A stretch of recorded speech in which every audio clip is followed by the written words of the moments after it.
Hello বন্ধুরা, তোমরা সবাই কেমন আছো? আশা করছি যে যেখানেই আছো খুব ভালো আছো। আজকে আমি রান্না করছি আলু ফুলকপির তরকারি। আর এদিকে দেখো আমি ভাতটাও বসিয়ে দিয়েছি। আর একটা প্রেসার কুকারে জলপাইটাকে লবণ আর হলুদ দিয়ে সেদ্ধ করে রেখেছি। আর আজকে হবে বেগুন পোড়া, সেই জন্য বেগুনটাকে আমি পুড়িয়ে চামড়াটা ছুলে রেখেছি। আর একটা বাটিতে পেঁয়াজ কুচি, ধনেপাতা কুচি আর কাঁচা লঙ্কা কুচি করে রেখেছি। আর আজকে কিন্তু আলু ফুলকপির তরকারিটা একটু আলাদাভাবে করছি। আসলে সব কিছু মেখে একবারে বসাবো, সেই জন্যই ডুমো করে কেটে রাখা আলুর মধ্যে পেঁয়াজ কুচি, আদা রসুন কাঁচা লঙ্কার পেস্ট আর জিরের গুঁড়ো দিয়েছি, ধনের গুঁড়ো দিয়েছি, আর গোটা গরম মশলা কেনা একটু থেতো করেও দিয়ে দিয়েছি। আর তো লবণ হলুদ কাঁচা তেল দিয়ে ভালো করে মেখে এটাকে আমি 15 মিনিটের জন্য রেস্টে রেখে দিয়েছিলাম। এবারে দেখো আমি কড়াইয়ে ঢাকনা চাপা দিয়ে বসিয়ে দিলাম, এটা লো ফ্লেমে হতে থাক। আর এদিকে আমি আর একটা কড়াই বসিয়ে দিয়ে এর মধ্যে 1 চামচ মতো সরষের তেল দিয়ে একটা শুকনো লঙ্কা ভালো করে ভেজে নিলাম। এবারে একটু সরষা ফোড়নে দিয়ে দিলাম।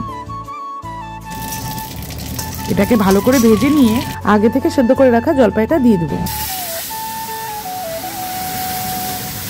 আজকে হচ্ছে জলপাইয়ের টক, তো সেই কারণেই আমি জল সমেতই দিয়ে দিলাম। আর এটাকে এবার ফুটতে দেব। বেগুনটা এবার আমার ঠান্ডা হয়ে এসছে। এবারে একটু কাঁচা তেল দিয়ে লবণ দিয়ে আর পেঁয়াজ কুচি, ধনেপাতা কুচি আর কাঁচা লঙ্কা কুচি দিয়ে ভালো করে মেখে নেব। আর সত্যি কথা বলতে কি বলতো, শীতকালে গরম গরম সকালের খাবারের সাথে যদি 1 চামচ মতো এই বেগুন পোড়া থাকে তাহলে আর কি চাই, খাবারটা জাস্ট জমে যায়। এবারে জলপাইয়ের টকটার মধ্যে আমি চিনি দিয়ে দিলাম আর ওদিকে ফুটতে থাক। আর এদিকে দেখো আলু আর ফুলকপিটা থেকে অনেকটা জল বেরিয়েছে। আর এতে কিন্তু আমি এর এক্সট্রা করে কোনো জল দেব না। তো এটাকে ভালো করে কষিয়ে নিয়ে তারপরে একটু মিষ্টি দিয়ে নামিয়ে নেব। আর একবার এরকমভাবে বানিয়ে খেয়ে দেখো, আশা করছি খুব ভালো লাগবে। জলপাইয়ের টকটা আমার রেডি হয়ে গেছে, আমি নামিয়ে নিয়েছি। আর অল্প একটু জলপাই সেদ্ধ আমি তুলে রেখেছিলাম। তো এটাকে দিয়ে এবার আমি একটু চাটনি বানাবো। আসলে আমার টকটা খেতে খুব একটা ভালো লাগে না, টকটা বানিয়েছি আমার হাজবেন্ডের জন্য।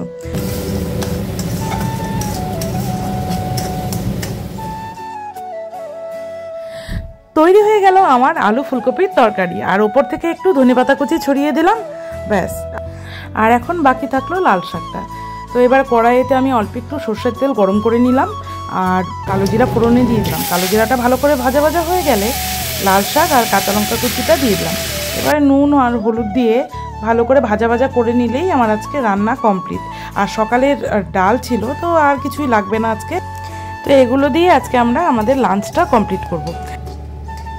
আর হ্যাঁ, কে কোথা থেকে আমার এই ভিডিওটা দেখছো অবশ্যই কমেন্ট করে জানিও, আমি তোমাদের নেক্সট ভিডিওতে নাম মেনশন করে দেব। তাহলে আজকে এই পর্যন্তই রাখছি, আবার নেক্সট ব্লগে দেখা হবে। টাটা।